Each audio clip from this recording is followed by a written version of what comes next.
kabaruji e demgal Pulaar e radio Jawol Sar. Musidɓe tedduɓe bandiraɓe hetti ko ɓeɗa Jawol Sar to gondoni no gondirɗon kala on calminama yonti meftane men e kabaruji ma en dusdiren e dendi men Amadou e kabaruji dowlaji dentude États-Unis e kabaruji international uddara meftane men ko kabaru coftal balli ɗum ko rogere musidɗo men Tidiani Niang. Seydi Touré bisimilma e kabaruji dowlaji dentude États-Unis e kabaruji international. Bandiraɓe sehlaɓe heɗotoɓe radio Jawol Sar jaam ñalle mon hande ko ñalawma alarba hawri ko 13 lewru me hitande ujunnaje 2026 habaruji mon e ɗemgal Pulaar. Guidorɗon international siftinɗon président Donald Trump ene wayno aɗo ñalawmande mon toon to Chine ɗum noon Chine kadi nayimo toon ko yidde haaldude kadi leydi Chine hono Xi Jinping gueɗe patuɗe gostodiral ko fate jeeygu gongal hakkude États-Unis e Chine gueɗe goɗɗe kadi patuɗe ene haareji gonɗi toon to Iran e ƴewde kadi kamɓe Chine ko mbawi wallude hen ko wawi wonde fof ene wayno oɗo saha joni kanko Donald Trump e nder yimɓeɓe o yaadi ɓe maɓe kaala hen gueɗe ɗe ganduɗa patuɗe technologie surtout ko biyete intelligence artificielle ko hunde nde ganduɗa kanko Donald Trump wiiɗi haaldude président mo Chine kono mo yiɗi kadi président mo Chine walla mo support beele ko fate en Iran kaldigal mabɓe beele ne yaara yeeso. Kabaruji men international Donald Trump e wallu jillu makko to Chine omo yaade délégation mawɗo en teskira hen e ɓeeɗo ɓe o yaadi hen on biyeteɗo Elon Musk Eric Trump goto ɓiɓe makko kanko Donald Trump Lara Trump ainsi ko kanko Donald Trump ene gonde kadi Marco Rubio secrétaire toppito affaires étrangères e ministre gardu défense leydi Peter Hegseth ko jiida e ɗum kadi ene jeeya e yimɓe arduɓe makko kanko Donald Trump ono gardiɗo compagnie biyeteɗo Nvidia ɗum noon biyeteɗo Jensen Huang ɓeeɗo foof ene wayno jeeya koye délégation makko e jiyama kadi ene jalte avion Air Force One de jippi toon to Beijing. Communauté européenne tungnade ko yalti e men ɓe dañi jaɓodiral pour wawde fawde sanction ngaji e Israël naɓe rewoɓe galleji walla nokkuji janani kefte ɓe mbiyata settlers tungnade ha hande ko yalti ene wayno ɗum ɗo hande haysoɓe nanodiri hande e koyɗe gadane e ɗeɗo peeje ɗum noon ko peeje kalanoɗo huɓoy pour wawde habde ɓeɗo Israël naɓe sibabude guerre gon toon to Palestine e sibabunede ko wone laamu Israël dokkiɓe doole eɓe jana e galleji yimɓe ɓe keftude men tungnade hay konngol makko Kaja Kallas gardiɗo ko fate affaire uji international to communauté européenne o wi wonde kala fate fitine e kala ko fate kadi seɓɓitade ko gueɗe ɗe ganduɗa mbawa yaafede ko wawi wonde fof kanko ministre France toppiti ko fate affaires étrangères Jean-Noël Barrot e nder konngudi ko haali o wi wonde fawde sanction ngaji e ɓeɗo en organisation ngaji taw ko Israël naɓe tambiɓe ko fate gueɗe ceɓɓitiɗe e ko fate kadi fitinaji rewde nokkuji janani en colonise toon to West Bank o wi ɗum ko hunde fonde waɗede kamɓe ardiɓe foof gueɗe ɗe mbaɗaɗe ko gueɗe ɓurɗe bonde e ko gueɗe kadi poɗɗe dartinede ko yaaci donc hande tungnade e nanodiral ngal en inɗe ɓeɗo Israël naɓe jaltinaka rawol kañumen kono ene anda oɗo saha joni ɓeɗon yimɓe haalateɓe yimɓe ɗiɗo ɓe ganduɗa kañumen ko seɓɓitiɓe anda kadi gon jeeya koye gouvernement makko kanko Benjamin Netanyahu ono biyete Itamar Ben Gavir Bezalel Smotrich ɓeɗo ɗiɗo ene wayno ko sanction ngaji mbaɗnoɓe men umade toon to Grande Bretagne ko wawi wonde fof tungnade jaabol gardiɗo affaires étrangères mo Israël biyeteɗo Gideon Sarr o wi wonde communauté européenne ɓe ƴefti tan ko peeje mabɓe tawa ala to fawi pour fawde sanction ngaji e Israël naɓe surtout yen jaabi toon de Israël e kadi organisation ngaji to Israël ɗum noon siftindon tan ko ngal ɗo nanodiral ari ko surtout to Hongrie ɓe dañi premier ministre caggal nde gonnoɗo toon oɗo dumo no fof calinoɗo kala ko fati Israël sanction ngaji muɗum ene wayno hawa e woteji bonnoɗo toon. hande kabaruji men international Iraq e Pakistan ɓe mbawi dañde jaɓodiral hakkude mabɓe e Iran wawde jabde botoji muɗum ndewa toon taw botoji ɗi kadi mbaɗi ko pétrole mo Iran tungnade hande ko yalti ene wayno Iraq e balɗe ɗiɗi ɓennuɗe ɓe mbawi rewnude ɗon laaɗi ɗiɗi mawɗe laaɗi ɗe kadi ne mbaɗi ken million ngaji barigal taw ko pétrole mo Iran ɗum ɗo foof ko gueɗe ɗe ganduɗa hen oɗo saha joni tungnade kadi ko anda kamɓe Iran caggal nde ɓe jaaɓi ko ɓooyi hono ngolɗo cirtol gongol toon uddite ene wayno ko haare nde joni wondi hol joguiɗo contrôle pour yamirde ɗiɗo botoji uddite siftinton tan ko kamɓe américain eɓe jogui hande blocus mo batton kadi blocus o ene wayno ko ɗeɗo laaɗe dewoje ɗon en jogui nokkuji ɗi ndewata ha jalta cirtol Hormuz ngol oɗo saha joni ala haareji gonɗi toon fati ɗum ɗon saabu États-Unis surtout gouvernement makko kanko Donald Trump ɓe gandi oɗo saha joni tugnadi kadi ko ummi toon to agence walla gomu to piriɗo ko fate en ɓeɗgol kuɓɓama ɗo e États-Unis aduna mbi wonde noɓe cikkirno adani hen ko fate ndeɗo haare wonde hakkude États-Unis Israël e Iran ko fate noɓe ɓetirno battande ndeɗo haare no wano bonde ni ene wayno ɗeɗon battande ɓuuri ɗon bonde oɗo saha joni ko ɗum waɗi kamɓe États-Unis ɓe jiiɗi yafunude juuɗe mabɓe ko fate yamirde ɗiɗo batoji walla ɗeɗo ladde baɗe pétrole par ce que guila haare nde fuɗɗi ene wayno kala ko fate kuɓɓam walla kala ko fate ko hutirte pour kuɓɓam ɗum noon surtout ko ummoto e pétrole ustima ken wona 20% eko doganno e aduna ko ɗum noon ɗum waɗi prix ji ɗi nana ɓeydo hewde to États-Unis e aduna foof ko wawi wonde foof ene wayno ɗeɗo nanodir gonde hakkude Iran Pakistan e Irak ɗum ɗo kadi ko hunde nde ganduɗa kamɓe Iran ene wallaɓe ko fate ngalumaɓe to oto banggue kadi ene wayno ko Qatar kadi ɓe mbawi dañde nanodiral e Islamabad ɗum noon Pakistan pour wawde nawde toon batoji laaɗi ganda badde pétrole taw ko gumi ton to Qatar ɗum ɗo fof kadi ko gueɗe ɗe ganda hawnayki kamɓe Pakistan maɓe kutoro koyɗe moƴƴe ɗe ɓe jahara oɗo sajuni hakkude États-Unis e Iran kadi maɓe kutoro jokkodiral moƴƴal gongal hakkude Pakistan e leyɗele goni ton to Golfe surtout Qatar e Iran. hande kabruji men international tonto golf tunnari ko yalti subake hono laana mawka taw ko laana chinois en wayno rewi tonto cirtol hormuz e subake dum non kadon laana kadi non seulement o mi ko tufde gonde to Iran mais rewi ko nokkuji di ganda kambe américain je be mbadi porto avion ngaji mabbe pour wadde blocage kala laade dewoje ton kono non en wayno ko anda ha odo sa hande tunnade ko yalti certificat américain je en wayno be daran laana kan non odo sa joni nene signal wonde tunde wonde de jogori faadi ko to Chine dum do fo non ari ko tamo ganda président Donald Trump e président Xi e ben joodi foto mabbe to Chine dewe non odo sa joni est-ce que dum do kadi ko test wonande américain est-ce que be ciusi même de la de Chine walla ko e non dum do non tugnada hande journal bitter Yahoo Finance be bi wonde ko kado lan woni lana dida burka mo wonde la de fof daw ko don e cirtol hormuz taw kambe américain même mandu ko woni fo hawnaki dum do taw ko test walla taw ko wonano ndiral gongal don galanda ka kambe américain mbawi oppude la de Chine ndewdo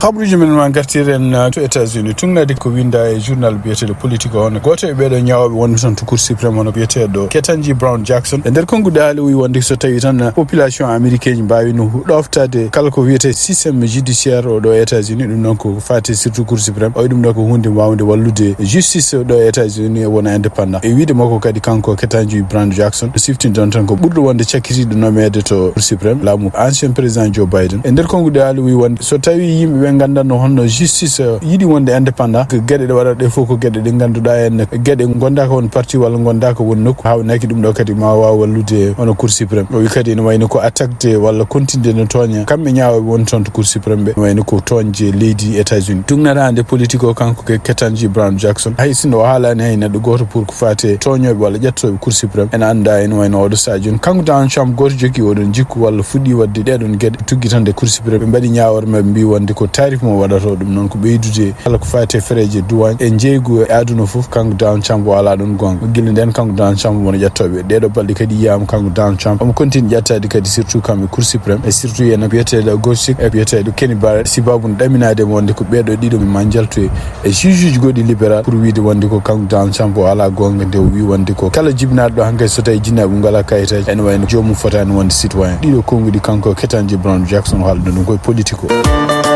nyalama hanki talata nyali ton ko podo ndure hakkunde Kash Patel gardido FBI e sadiyanko ko tiskira internet wayno kanko Kash Patel hakkunde makko e Chris Van Hollen e dum non ko sadiyanki jeeto Maryland ne wayno nyaadi ni feewi ciagal de odon sadiyanki wi mo wonde ko kanko Kash Patel on foti addede kanko war makko bete walla o teste ko fate no jara makko no way hewdeni Patel ne wayno pourcentage wi wonde so tawi o jabi mo wada dum non kono alese ko Chris Van Hollen il faut kanyu horum teste pour ko alcool goddo kadi ne wayno ko sadiyanki démocrate biete de Parti Mori ene wayno yenni Kash Patel no surtout yende ndiya kan Kash Patel o won ton Italy kadi wonde yimbe jobe hakki o mo jogi butlaji sangar o mo weyno dum o yawno sa kan Kash Patel taw anda kadi ko en mission ngaji makko ko dartinde kala ko fate bonandeji paadi o bonaji didon bonandeji do wadati ko yaltido kadi o sakiti ko en non neddo goto kanyum horum wonno ko yimbe ardibe FBI ko hadde neddo dañede gondo don to FBI kanyum horum wi wonde ko kanko Kash Patel o do saji o wurta ko yimbe taw medi jeede e enquêtobe Donald Trump kanko Kash Patel o wurta ko de yimbe mi ganduda ta ko liggorobe FBI taw mo takki dumen wonde ko meedi ligade e enquête mo kanko Donald Trump walla ligade gadi ganduda patdo en kala ko faati enquêtage makko habruji min États-Unis hande tugnade ko mito département homeland sécurité hono AIC be bi wonde ko do sa jone be pede wallundirde e nokkuji walla gure de ganduda en taw football ni wade son so coupe du monde fuddima hitan ujunaji dir no gas jeego tugnade ko be kala be bi wonde ko so tawi denon guri namdima AIC be ngar balludum AIC nel ton yimbe mabbe tugnade hande département homeland sécurité ko be kala be bi wonde ko yimbe AIC yimbe immigration hay so liggeyima e denon guri en wayno wana ken jeewa pour yimbe arbe be en so tawi ko yimbe en jogi kayitaji immigration walla en jogi kayitaji lini walla ngala kayitaji lindi kono o biiti hen kadi o wi wonde tampinde neddo surtout en ko wadata yimbe AIC jotindira e mudum so tawi AIC tawi wonde ko odon neddo bawdo wonde fofu en wayno ko gongol makko do États-Unis hunde lundinde kulle leydi tungana hande kongude gumi ton FIFA en wayno ala jabul taw ngol be mbadi dum do ko hunde ne ganda be dabbino e États-Unis wonde dumunna mo football fete o dum non ko tuggi sappo go lewru juin hayetan ma sappo jeena lewru juillet en wayno ko be din jinno ko AIC usta dole mudum surtout en o raddi yimbe arobe surtout tawto hobbe ne hen hadde dum en weltare dido matchuji badoji e guri kewde to États-Unis Mexico en wonde Canada hande kabaruji men international tungnaade ko ummi to Kenya hono boto gonnon to hono France e leyɗele kewɗe de taw ko Afrique ɗum noon ko leyɗele ɗe ko ɓuri hewde kadi ko leyɗele ɗe ganduɗa France colonise ɗum caggal nguɗo bosu en waɗde gasnde ene wayno France tungnade konngol gumingol huno makko kanko Emmanuel Macron e wi wonde ko bosu ngu en ma wallude jokkodiral gongal hakkunde leyɗele Afrique e France oɗo sajuni dañji ken wonno 23 milliards euro ɗum noon ko pour investissement wallude gueɗe kewɗe toon to Afrique ɗum noon guilay kuɓɓam ha e ko fati intelligence artificielle ha e ko fati agriculture e wiide makko kanko Emmanuel Macron e tungnade koɓe kaali mbi wonde ɗiɗo 23 milliards ene wayno ko hen 14 milliards gummoto koye compagnie ji France kono ene wayno milliards uji jeenayyi keddiɗi gummoto koye partenaire uji mabɓe taggo ko compagnie ji africaine ko wawi wonde foof nguɗo boto kadi ko botu hawnaki ma waylu jokkodiral gonnogal ɗon hakkude France e leyɗele kewɗe jeeya toon to Afrique ɗeɗen leyɗele ko ɓuuri hewde hen kadi ko colonie ji mabɓe gonno ha heddi Kenya wona colonie française wonno kono ko kañum jaaɓi ngal ɗo jokkodiral ngal mbiyata Africa Forward Summit siftintan tan ko leyɗele teten tesira jahani nguɗon boto Niger Mali e Burkina Faso. Khabaruji men États-Unis cakkitorɗen to Washington tungnade ko winda to journal biyeteɗo The Hill sono Donald Trump ene wayno o suuɓi hollomtoɗo hono biyeteɗo Tad Lyons noon ne wayno ko kañum ardino AIC ene wayno oɗo sa joni patuɗo en liggueyaji goɗɗi démission ɗo jonte ɓennuɗeɗe ko wawi wonde fof Donald Trump e nder lettre mo windi o yetti hen ono Tad Lyons no fewi neɗɗo mo lomtinto noon biyeteɗo Dave Ventura kañum hoɗum ligguima e immigration ko ɓooyi ene wayno ko neɗɗo mo ganduɗa ligguiɗo guila e temps ancien président George Bush et ancien président Barack Obama oɗo dumunno fof ene wayno liggotono ko ƴewde nanodiri ko mbiyata contrat ji hakkude immigration e police aji won guure won surtout en hutorade kasuji mum ko wawi wonde foof ene wayno kanko Dave Ventura hawnaki ko kanko jogori wonde confirmede pour ardade AIC caggal nde démission mo Tad Lyons timmi golle ma jooɗi peewi Seydou Touré Tidiani Niang bisimilla ma meftane joganɗa en e coftal ɓalli futanka salminama en calmini hettiyankoɓe haalirde radiowol sare gadorɗen kabaruji men coftal ɓalli leydi Mauritanie keɓugal final coupe président mo leydi Mauritanie hitande ujunnaji ɗe 25 en jokkiɗo e lamorgo leydi Mauritanie Nouakchott e stade Cheikh Bouydi oɗo final jogori fettude ko ñalawma aljuma 15 lewru mai hitande ujunnaji ɗe 26 to e stade Cheikh Bouydi jogori jaggodirde ko kippu ASC Gendarmerie équipe ASC Douane Tarik adi nawde ndiɗo kuɓeri ko équipe mo e sport wonno ko 1976 sakkiti nawɗum 2024 ko kippu ASC Sinim ñalawma aljuma ma ande hol nawɗo coupe président mo leydi Mauritanie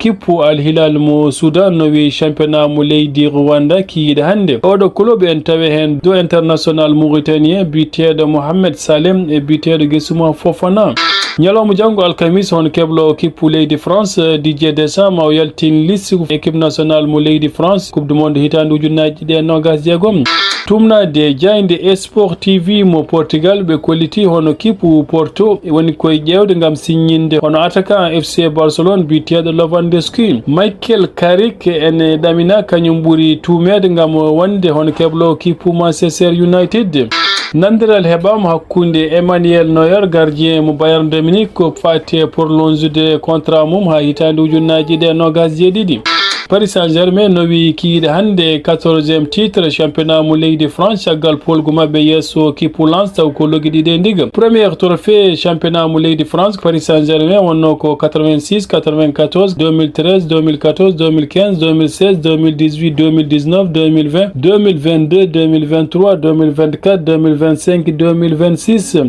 oɗo keblo kippu Paris Saint-Germain Luis Enrique on nowi championnat ji tati deggodirɗi taw ko kanko woni keblo kippu Paris Saint-Germain ko Paris Saint-Germain woni équipe ɓurɗo nawde championnat mo leydi France eɓe jogui 14 championnat ɗiɗaɓo ko kippu Saint-Étienne en jogui 10 championnat tataɓo ko kippu Olympique de Marseille en jogui 9 championnat nayaɓo ko kippu Nantes en jogui 8 championnat joyaɓo ko kippu ASC Monaco en jogui 8 championnat Inter de Milan nowi coupe mo leydi Italie kiiɗe hande nder tarik mum caggal polgu mabɓe kiiɗe hande yesso kippu Lazio taw ko logguiɗiɗe ndiga ñalawma janggo championnat mo leydi Espagne ma jokku so woni 19h30 GMT Real Madrid ma jabbo kippu Real Alvido 18h GMT Girone ma hewndere kippu Real Sociedad 17h GMT Valence ma jabbo Rayo Vallecano Manchester City ƴetti taɓal ngal kiiɗe hannde ngam ko fate course titre championnat mo leydi Angleterre caggal polgu mabɓe kiiɗe hannde yesso Crystal Palace taw ko loggitate ndiga ko Arsenal ardi championnat mo leydi Angleterre eɓe daɗi kippu Manchester City taw ko toɓɓe ɗiɗi. Kabaruji men coftal ɓalli ko ɗo kadi ñangel golle ma jooɗi peewi en jetti en jarni dendagal bandiraɓe hettiyankoɓe radio Jowol Sare to goni en gonir kala en ñaguima joom jaam mo jaam woni jungo mum nde waɗanten jaam ha ɓuuren jaam wonde jaam yo en gone jaam.